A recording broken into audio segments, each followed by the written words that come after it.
Assalamualaikum warahmatullahi wabarakatuh. Selamat siang dan selamat datang kawan pajak di Opak Asin, obrolan pajak asik dan nyenengin yang disiarkan dari lantai 15 KPP Wajib Pajak Besar 2 hari ini tanggal 25 Juni 2025 bersama saya Rati Silviani dan juga Mas Lorian Arvisa atau biasa dipanggil Mas Yayan sebagai narasumber kita pada siang hari ini. Mas Yayan adalah salah satu penyuluh pajak di KPP Wajib Pajak Besar 2. Apa kabarnya nih Mas Yayan siang hari ini? Alhamdulillah sehat. Alhamdulillah, gimana Mas Yayan? Eh, Sesi ini sesi kedua kita Sesi ya. kedua kita Tadi hari kita ini. pagi hari tadi sudah membahas tentang Pers 11 tahun 2025 dan fokusnya di klaster PPN. Iya, betul Dan sekali. untuk sesi kedua kita siang hari ini, kita akan lanjut ke sesi kedua ya Mas Yayan ya. Iya. Gimana, Mbak Rati? Sudah siap? Masih berstamina untuk sesi kedua ini? Iya, siap Mas Yayan. Belum makan siang ya Mas Yayan, lemes ya. Oke, wah pokoknya kita harus selalu siap selalu untuk kawan pajak ya Mas Yayan. Nah, Oke. kawan pajak pasti kawan pajak sudah tahu dengan PMK nomor 81 tahun 2024 tentang ketentuan perpajakan dalam rangka pelaksanaan sistem inti administrasi perpajakan yang mana PMK ini dikeluarkan untuk melakukan penyesuaian dalam rangka peluncuran sistem baru perpajakan yang sudah kita kenal dengan nama Cortex. Nah, pasti kawan pajak juga sudah tahu ya, PMK 81 itu terdiri dari 484 pasal. Banyak ya. Banyak sekali ya. Dan mengatur banyak bagian perubahan terhadap peraturan perpajakan kita. Hari ini khusus di sesi kedua kita kali ini kita akan membahas tentang bagian pembayaran pada PMK 81 kurang lebih selama 30 menit ke depan. Jadi kawan pajak yang penasaran bagaimana sesi kedua kita pada siang hari ini, yuk kita sama-sama ikuti siang hari ini sesi kedua bersama dengan Mas Yayan. Mas Yayan udah siap belum? Oke, tentu kita sudah siap. Oke Mas Yayan. Oke, hari ini Mbak Rati kita akan membahas sedikit penyesuaian ya yang dilakukan oleh Peraturan Menteri Keuangan Nomor 81 2024. Sebenarnya di dalam peraturan yang kita biasa sebut PMK 81 ini banyak perubahan ya. Nah, yang akan kita bahas hari ini khusus di bagian pembayaran. Kalau kawan pajak tahu, bagian pembayaran ini terdiri dari beberapa bagian, yaitu yang pertama itu ada tata cara pembayaran dan penyetoran pajak. Yang kedua, pengembalian atas kelebihan pembayaran pajak yang seharusnya tidak terutang. Ketiga, ada imbalan bunga. Yang keempat, serta pengembalian kelebihan pembayaran pajak.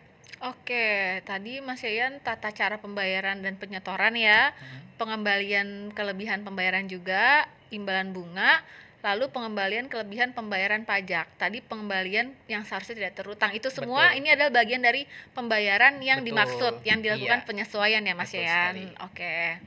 Oh iya, betul sekali Mbak Reti. Kemudian kita akan masuk ke dalam pokok-pokok perubahannya. Dari Oke. 4 bagian tadi ada pokok-pokok perubahannya. Apa Mbak Reti tahu peraturan sebelumnya yang dilakukan penyesuaian oleh PMK 81 ini? Tadi kita ini judulnya tadi bahas pokok-pokok perubahan bagian pembayaran ya. Ini jadi ada aturan sebelumnya yang dilakukan penyesuaian dan dilakukan perubahan. Ini bisa dijelaskan Mas Iya, Yan soal betul. perubahan ini? Betul. Baik Mbak Rati. Jadi sebetulnya PMK 81 ini banyak melakukan penyesuaian terhadap ketentuan-ketentuan dan peraturan yang lama. Nah, khusus untuk bagian pembayaran ini, yang dilakukan penyesuaian adalah Peraturan Menteri Keuangan Nomor 242 Tahun 2014 yang biasa kita tahu PMK 242 ya. Nah, adapun pokok-pokok yang dilakukan perubahannya itu yaitu ada 6. Ada 6 pokok perubahan. Yang pertama adalah jatuh tempo pembayaran. Yang kedua, sarana pembayaran pajak. Ketiga, ada deposit pajak. 4, pembayaran dengan mata uang asing. 5 itu pemindah bukuan. Dan yang keenam, pengangsuran atau penundaan pembayaran pajak. Wah, banyak juga ya Mas Yan ya. Tadi pokok-pokok perubahannya ada 6. Jadi saya mau ulang lagi, ada jatuh tempo pembayaran yang pertama, yang kedua sarana pembayaran pajak, lalu deposit pajak, pembayaran mata uang asing ya, pemindah bukuan atau PBK, dan juga pengangsuran pembayaran pajak. Nah, ini ada 6 item ya. Mungkin kita bisa mulai dari yang pertama dulu ya Mas Yan. Tadi tentang jatuh tempo pembayaran ya. Boleh dari awal dulu ya. Oke, iya betul Mbak Reti. Pokok perubahan yang pertama itu adalah tentang jatuh tempo pembayaran. Umumnya jatuh tempo pembayaran itu adalah pengertian batas waktu terakhir yang ditetapkan untuk melakukan pembayaran atas suatu tagihan atau kewajiban keuangan. Ini adalah tanggal di mana suatu pembayaran harus diterima oleh pihak yang berhak, baik itu perusahaan, bank, atau individu. Dalam konteks bisnis, jatuh tempo pembayaran bisa merujuk kepada tanggal terakhir pembayaran faktur. Nah, ini adalah tanggal di mana pelanggan harus membayar tagihan yang diterbitkan oleh penjual. Bisa juga tanggal terakhir pelunasan pinjaman. Ini adalah tanggal di mana peminjam harus mengembalikan pinjaman beserta bunganya kepada pemberi pinjaman, atau tanggal terakhir pembayaran tagihan. Nah, yang kita sebutkan tadi adalah pengertian jatuh tempo secara umum. Sedangkan di dalam perpajakan, jatuh tempo pembayaran itu berkaitan dengan pemenuhan kewajiban perpajakan atas pajak yang terutang atau pembayaran pajak. Nah, ini bisa terdiri dari setoran pajak penghasilan. Itu bisa mulai dari pasal 4 ayat 2, PPh pasal 15, pasal 21, 23, 25, dan pasal 26. Juga itu termasuk PPh migas, bea materai, pajak penjualan, dan pajak karbon. Jatuh tempo pembayaran juga berkaitan dengan diterbitkannya surat tagihan pajak, surat ketetapan pajak kurang bayar atau biasa kita sebut dengan SKPKB, ada SKPKBT, SK keberatan, SK pembetulan, SK keputusan bersama putusan banding, dan putusan peninjauan kembali, yang mana atas putusan ini menimbulkan pajak yang terutang. Nah, atas hal-hal di atas yang kita sebutkan tadi, Mbak Rati, terdapat potensi kewajiban pembayaran. Nah, atas kewajiban pembayaran ini diberikan jatuh tempo pembayarannya.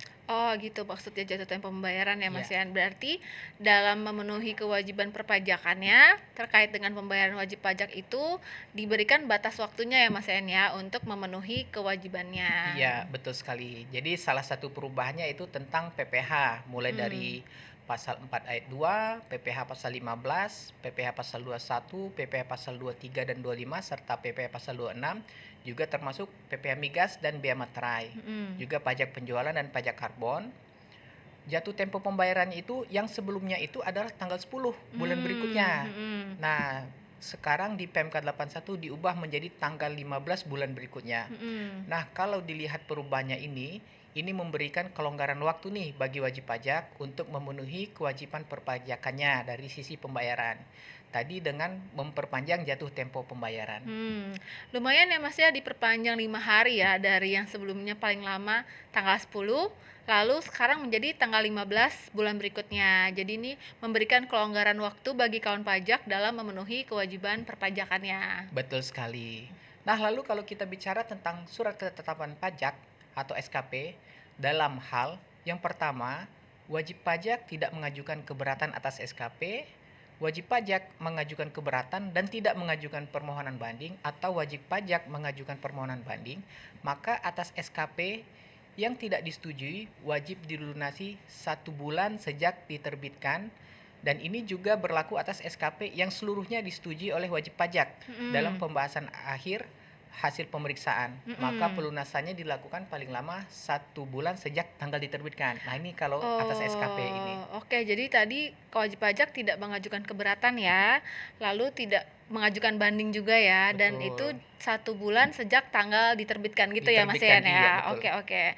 Nah, dengan adanya ketentuan tersendiri juga ya Mas Yan terkait dengan batas waktu pembayaran surat tagihan atau STP, ketetapan ataupun putusan atas wajib pajak yang digolongkan usaha kecil dan yang berada di daerah tertentu. Nah, betul. Untuk yang kewajiban atas STP atau ketetapan pembayaran, untuk wajib pajak itu yang digolongkan usaha kecil dan di daerah tertentu diberikan relaksasi. Nah, jadi ada relaksasi. Jadi khusus wajib pajak kecil dan yang berada di daerah tertentu diberikan kelonggaran untuk jatuh tempo pembayaran STP, ketetapan atau putusannya, yaitu jangka waktu pelunasannya itu tetap 1 bulan dan dapat diperpanjang menjadi paling lama 2 bulan sejak tanggal penerbitan. Dan tentunya atas wajib pajak yang digolongan usaha kecil itu ada persyaratannya. Jadi tidak bisa langsung ini ya, ada persyaratan yang harus dipenuhi. Yang pertama itu wajib pajak itu bentuknya tidak termasuk BUT atau bentuk usaha tetap. Itu yang pertama. Yang kedua, wajib pajak itu menerima penghasilan dari usahanya dengan peredaran bruto tidak melebihi 4,8 M dalam Oke. 1 tahun pajak, dengan catatan tidak termasuk penghasilan dari jasa sehubungan dengan pekerjaan bebas. Jadi poinnya syaratnya 2 tadi ya, Iya, dua untuk tadi. jadi tidak boleh termasuk BUT ya, jadi Tidak, bukan bukan BUT, BOT, lalu iya. menerima penghasilan di bawah berarti Di ya, di bawah bawah 4,8 4,8, iya, miliar dan betul. itu tadinya 1 bulan lalu diperpanjang menjadi 2 bulan. Berarti ada kelonggaran ya Ada yang kelonggaran diberikan ya untuk Mas dua Yan, wajib pajak ini, untuk iya. kawan pajak untuk wajib pajak yang disebutkan dengan 2 syarat tadi Iya. ya. Nah, satu pokok perubahan saja udah lumayan ya Mas Yan, Iya, udah ini lumayan kita panjang, baru bahas satu ya ya kita bahas ya. iya. Nah, oke kawan pajak, kita lanjut nih ya, pokok perubahan yang kedua ya, tentang sarana pembayaran pajak. Gimana Mas Yan? Oke. Adapun pokok perubahan yang kedua adalah sarana pembayaran pajak. Jadi, atas pembayaran itu disetorkan ke kas negara melalui layanan atau kanal-kanal pembayaran yang disediakan collecting agent sesuai ketentuan peraturan perundang-undangan yang berlaku mengenai sistem penerimaan negara secara elektronik. Jadi, semua pembayaran itu semua sudah tersistem. Kalau kita bahas pembayaran ini bisa meliputi yang pertama pembayaran PPh, pembayaran atas pajak penghasilan, pembayaran atas PPN, pembayaran atas PPNBM, bea materai, PBB, pajak penjualan dan pajak karbon. Atas pajak-pajak yang disebutkan tadi itu disetorkan dengan menggunakan NPWP wajib pajak atau pihak yang melakukan pembayaran atau penyetoran yang telah dipungut atau dipotong dengan surat setoran pajak, tanda kutip dengan surat setoran pajak, atau sarana administrasi lain yang disamakan dengan surat setoran pajak atau SSP, begitu. Oh gitu. Jadi kalau boleh saya ulangi, jadi pembayarannya ini pajak-pajaknya itu PPh ya Ya, Mas ya, PPh, PPN, PPN, PPNBM, bea materai, PBB, pajak penjualan, pajak karbon, ini keseluruhannya ya untuk sarana pembayaran yang dimaksud iya, tadi ya. betul. Nah, kalau surat setoran pajak atau SSP ini sudah familiar ya, sudah Betul, biasa udah ya, biasa ya kita dengar ya Mas Ayan. Nah, kalau sarana administrasi lain itu tadi itu apa itu Mas Ayan? Nah, begini. Jadi kalau SSP kita sudah sangat familiar. Tetapi selain pembayaran dengan metode dengan SSP, ada sarana administrasi lain untuk penyetoran pajak. Nah, yang pertama itu yang termasuk dengan sarana administrasi lain itu, yang pertama adalah BPN, bukti penerimaan negara. Oke. Yang kedua adalah surat setoran pabean, cukai dan pajak. Selanjutnya ada bukti pemindah bukuan, bukti PBK, seperti yang kita tahu ada PBK. Iya. Yang keempat itu adalah SP2D, surat perintah pencairan dana. Biasanya ini prosesnya ada di KPPN. Dan yang kelima adalah bukti penerimaan lainnya. Oh, oke. Kalau biasa dulu kan SSP aja gitu ya, Betul, SSP iya, aja. Nah, kalau BPN itu yang sepertinya yang dari bank itu ya Dari Mas bank ya, Iya. betul. Lalu surat setoran bea cukai itu yang pabean cukai itu Iya, ya yang dari dibikin BC. di bea cukai. Kalau bukti pemindah bukuan yang dikeluarkan KPP itu juga ya. Oke, Mas Yan. Nah, artinya pemenuhan pembayaran itu tidak hanya melalui SSP ya, tadi yang sudah disebutkan ada 5 itu ya Mas Yan ya. Oke. Betul sekali. Jadi ada banyak kanal ya Mbak Ratih untuk melakukan pemenuhan kewajiban pembayaran. Tidak hanya SSP, tetapi harus diketahui juga bahwa sarana administrasi lain itu masing-masing ada ketentuannya. Jadi yang pertama, kalau untuk BPN atau bukti penerimaan negara dan surat setoran pabean cukai dan pajak dianggap sah kalau sudah divalidasi dengan NTPN atau nomor transaksi penerimaan negara. Oke. Biasanya kalau kita lihat ada BPN itu ada NTPN-nya. Iya. Itu bisa kita cek di sistem perpajakan kita. Kalau sudah ada nomor NTPN itu kita bisa cek pembayarannya. Iya. Yang kedua ada bukti PBK yang biasa kita proses. Nah, jadi bukti PBK ini dianggap sah apabila sudah ditandatanganin oleh pihak yang berwenang. Dalam hal ini kalau di kantor kita itu sudah ditandatanganin oleh kepala kantor. Iya, betul. Nah, tentu saja setelah Kortek tanda tangan untuk bukti PBK yang diterbitkan itu dilakukan dengan tanda tangan digital. Sebagaimana kita bahas tadi ya Mbak Reti Iya, ada tanda tangan digital. Iya. Selanjutnya ada SP2D atau surat perintah pencairan dana. Nah, ini prosesnya ada di KPPN. Ini dianggap sah apabila sudah divalidasi oleh sistem perbendaharaan dan anggaran negara. Dan yang keempat, ada bukti penerimaan pajak lain sah apabila sudah divalidasi sistem atau pejabat yang berwenang. Ini lebih mirip ke bukti PBK. Oh, oke. Sudah divalidasi dan di-approve oleh pejabat yang berwenangnya. Kalau di BPN itu kita juga bisa lihat ya Mas, kalau kita buka pakai nomor NTPN nih, kalau kita bisa cek di sistem, itu kelihatan nanti kodenya KJS untuk apa, Betul, ya kan, detail untuk pajak transaksinya, ya, iya, untuk pajak betul. bayar pembayaran apa, lalu banknya juga bank mana gitu Betul. ya, itu jelas sekali ya, Jelas terinci sekali, dengan bisa dicek dengan nomor NTPN. NTPN Betul itu, sekali. iya, dan bukti PBK juga yang selama ini yang dikeluarkan oleh KPP ya Mas Yan ya. Iya. Oke, jadi sudah jelas ya kawan pajak ketentuannya, bagaimana agar sarana administrasi lain tidak bisa digunakan atau sah digunakan. Lalu terkait jatuh tempo nih, tadi kan berkaitan dengan kapan tanggal dilakukan pembayaran untuk sarana administrasi lain, itu bagaimana perlakuannya Mas Yan? Nah, tadi kan kita bahas tentang jatuh tempo pembayaran ya. Iya. Sedangkan tadi kita bahas ada sarana administrasi lain nih Iya, yang betul. dilakukan untuk pembayaran. Dan Mm-mm. pasti bertanya bagaimana nih perlakuannya untuk sarana administrasi lain itu. Mm-mm. Jadi, untuk tanggal yang diakui saat pembayaran dan Mm-mm. penyetoran pajak itu, yang pertama tanggal bayar yang tertera pada BPN. Oh, Nah, oke. kalau di BPN itu akan ada tanggal pembayarannya tuh, bisa Mm-mm. kita lihat tuh pada bukti BPN-nya. Iya, betul. Yang kedua, tanggal bayar yang tertera pada bukti PBK. Mm-mm. Selanjutnya, tanggal terbit SP2D. Nah, ini Mm-mm. untuk surat perintah pencairan dana nih. Mm-mm. Kapan tanggal SP2D-nya terbit, di situ Mm-mm. tanggal yang diakuin untuk pembayaran dan juga ini biasanya dalam rangka pelaksanaan APBN kalau untuk SP2D.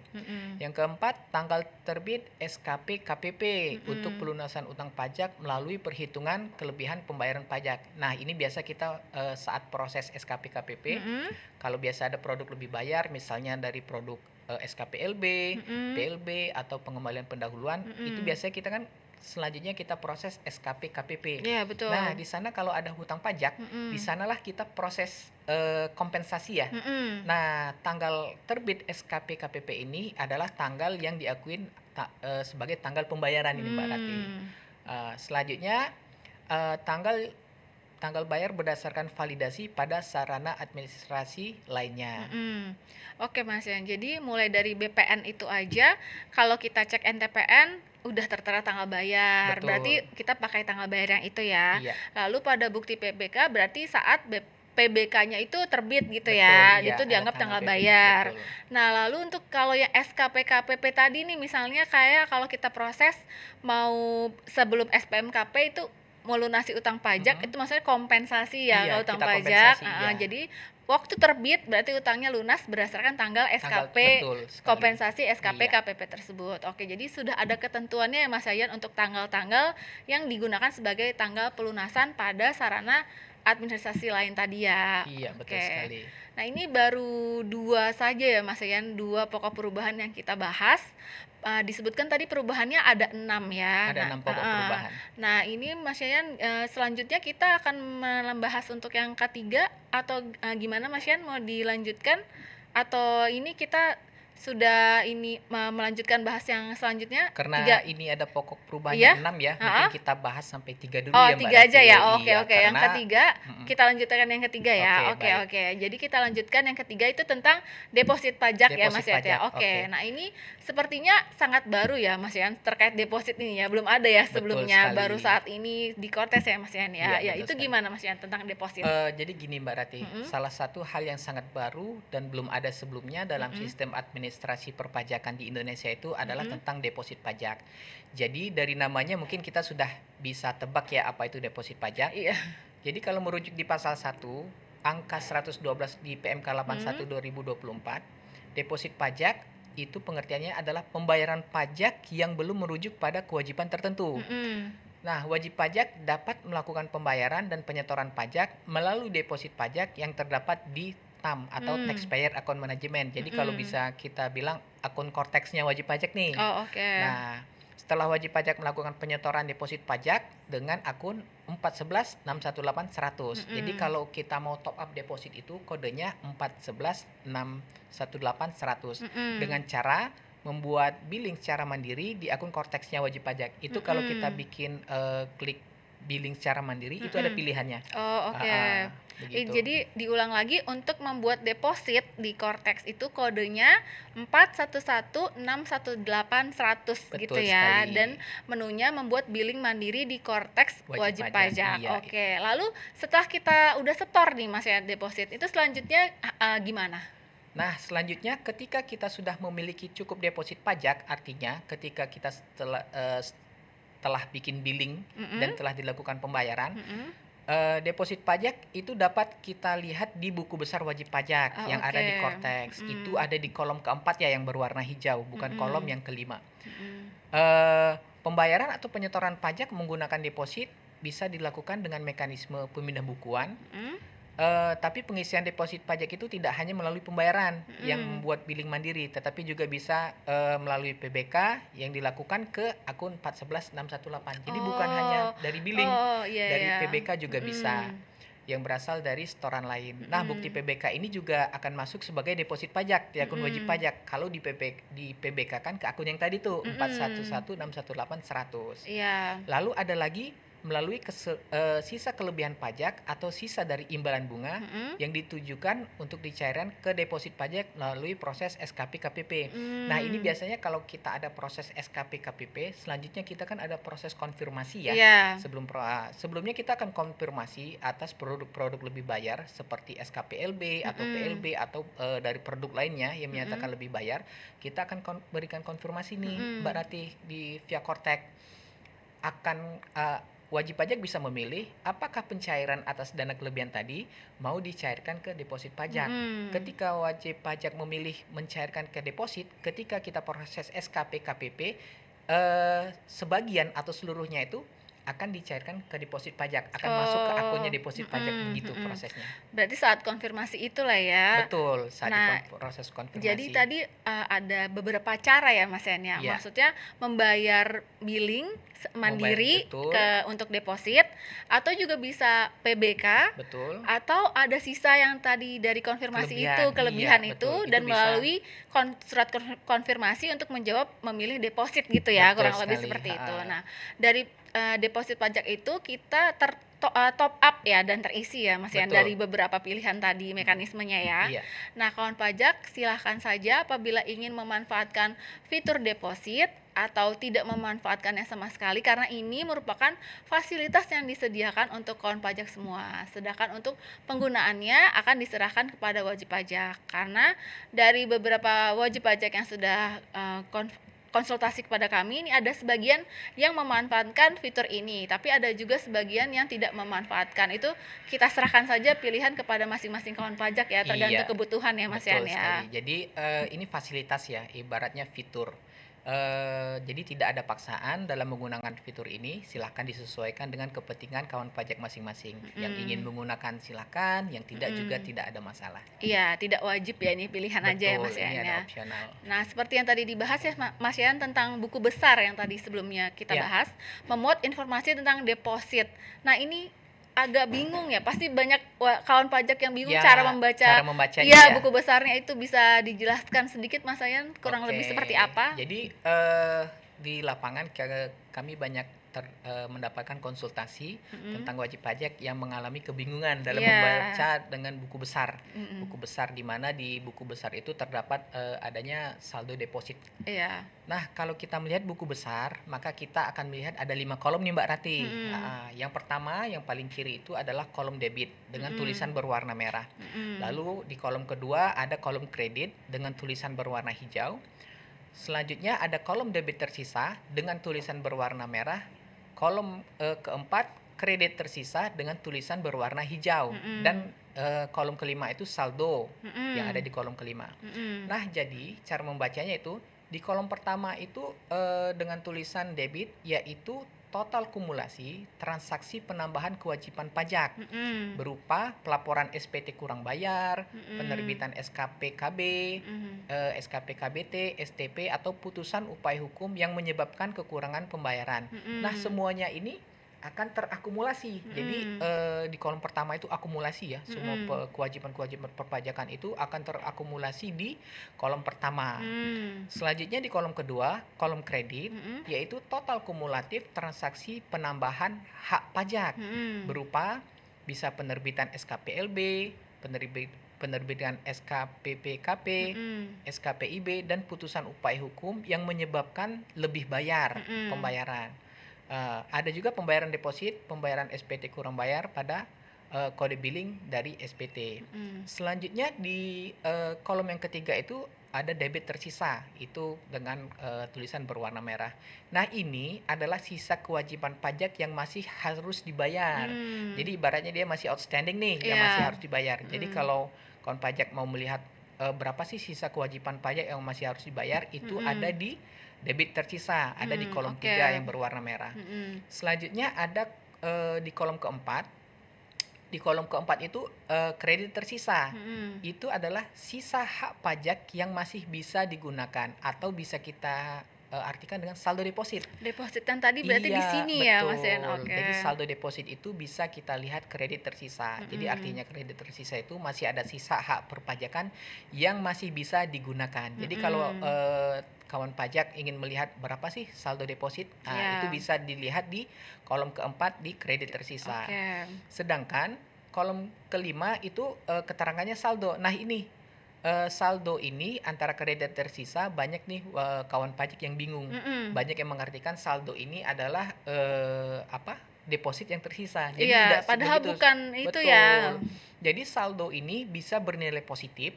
Ketika dia bernilai positif, dia akan berwarna hijau, atau bisa bernilai negatif, akan berwarna merah. Yang mana saldo positif itu artinya wajib pajak masih mempunyai kelebihan hak pajak sekalipun seluruh kewajiban outstandingnya yang ada di kolom ketiga tadi sudah dilunasin. Sedangkan saldo negatif artinya wajib pajak masih mempunyai tanggungan kewajiban pajak sekalipun seluruh hak tersisa sudah digunakan dan juga terdapat saldo seimbang dengan nilai 0.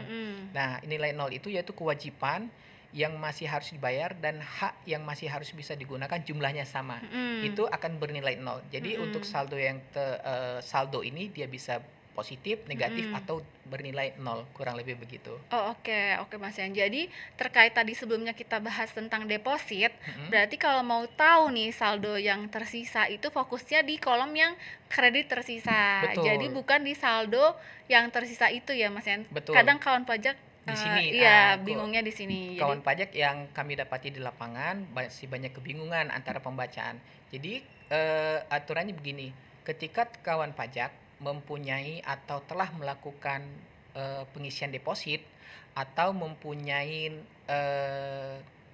deposit yang disetorkan dari pemindah bukuan atau yang kita sebut tadi ya dari proses SKP KPP, saldo deposit itu akan masuk ke kolom yang keempat, yaitu kredit tersisa. Nah, ini jadi kawan pajak lihat di sana apakah kredit tersisanya sesuai atau tidak. Jadi bukan yang di kolom kelima ya Mbak Rati ya.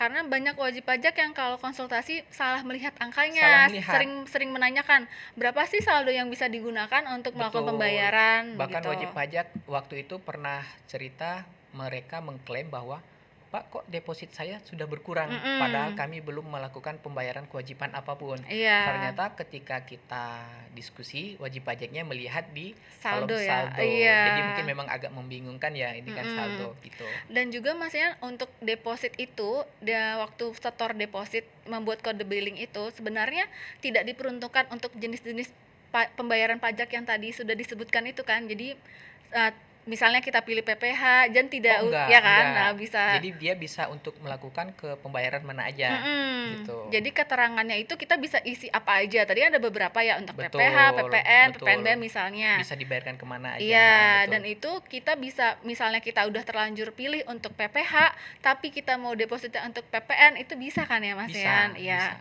Karena ada yang kawan pajak mungkin kalau sudah PPN, waduh ini nggak bisa nih depositnya untuk digunakan untuk bayar utang atau yang lain gitu. itu tidak mengikat ya di Oh, sini tidak ya. mengikat. Jadi Iya. status deposit pajak itu dia free. Dia free. Dia ada saldo tetapi belum digunakan untuk memenuhi kewajiban apapun. Jadi dia bisa kemana aja Mbak Rati? Bisa ke PPH, PPN, begitu. Silakan disesuaikan. Iya, dan juga ini Mas Yan, tanggal depositnya itu. Misalnya bayarnya tanggal 1, deposit sudah disetor. Betul. Lalu ditambahin lagi tanggal 10. Nah, ini urutannya gimana nih Mas Yan? Waktu kita mau lakukan pembayaran, ambil yang mana dulu? Nah, dia di akan sistemnya? mendefault ke pembayaran atau pengisian deposit yang pertama. Oh, gitu. Begitu. Jadi dengan sistem ini maka diharapkan ketika begini, ketika wajib pajak telah melakukan pembayaran atas deposit, sudah melakukan store dulu nih deposit yang akan digunakan nanti untuk memenuhi kewajiban perpajakan atas pembayaran PPh 21 misalnya. Kan paling lambat tanggal 20 tuh. Nah, wajib pajak atau kawan pajak sudah melakukan depositnya di sebelum tanggal 20. Iya, betul. Nah, misal terjadi keterlambatan pelaporan atau apa, wajib pajak tidak akan kena sanksi nih, kena sanksi STP. Sudah aman ya. Sudah aman karena awalnya sudah mendepositkan, ibaratnya sudah melakukan pembayaran. Jadi intinya tanggal deposit itu akan dijadikan tanggal pelunasan tagihan yang tadi, begitu. Jadi menggunakan dasarnya dari tanggal deposit aja ya Mas Yan Iya, ya. Jadi betul. sebaiknya sebelum batas akhir itu sudah deposit aja ya untuk amannya ya Mas Yan ya. Lebih aman seperti itu. Jadi terhindar dari STP keterlambatan pembayaran. Begitu. Oke, wah sangat jelas sekali ya kawan pajak pembahasan hari ini ya. Oke, baik. Demikian tadi kawan pajak pembahasan kita mengenai pokok-pokok perubahan bagian pembayaran PMK 81 tahun 2024. Terima kasih banyak Mas Yan atas Sama-sama, penjelasannya Mbak hari Rati. ini. Lengkap sudah materi yang ingin kita sampaikan di Opak Asin sesi kedua hari ini. Terima kasih juga kepada kawan pajak atas atensi yang sudah diberikan. Mohon maaf apabila ada salah dan kekurangan. Jangan lupa untuk terus ikuti Opak Asin di episode berikutnya. Melalui acara Opak Asin ini kita sama-sama belajar dan menumbuhkan semangat untuk menjadi wajib pajak yang patuh. Pajak kuat, APBN sehat, Indonesia sejahtera. Saya Rati Silviani. Saya Lauren Arvisa. Kami pamit undur diri. Wassalamualaikum warahmatullahi wabarakatuh.